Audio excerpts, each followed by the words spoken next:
Maraming salamat po, sir. Thank you, Lord. Yeah. Sige po, at mauuna na po ako sa inyo, Nay.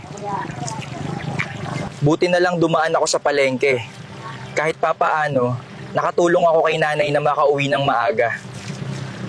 Salamat sa Diyos, Apo. May masarap tayong ulam ngayon at nakauwi din ako ng maaga dahil sa mabait na pulis na bumili lahat ng paninda kong gulay. Dadalhan ko ng merienda ang mabait na pulis, Apo. Pasasalamat ko na rin sa nabigay niyang tulong sa atin kahapon. Sana nandun siya ngayon sa istasyon. Nay, kayo po pala yan?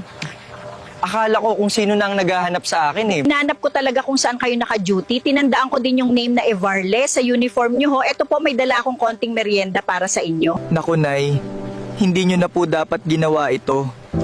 Gusto ko lang pong tumulong. Huwag mong tanggihan ang pasasalamat ng isang matanda.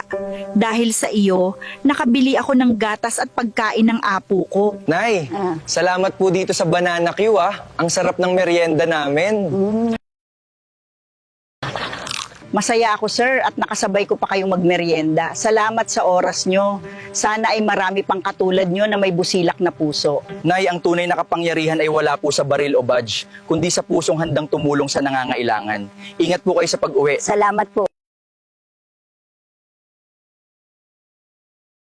Hello! Kung gusto mo din mapanood ang full viral video, click mo lang sa ibaba ng video. Check mo din yung comment section, may mga viral na videos dyan na grabe. Hindi ka ready sa makikita at maririnig mo, promise. Follow for more!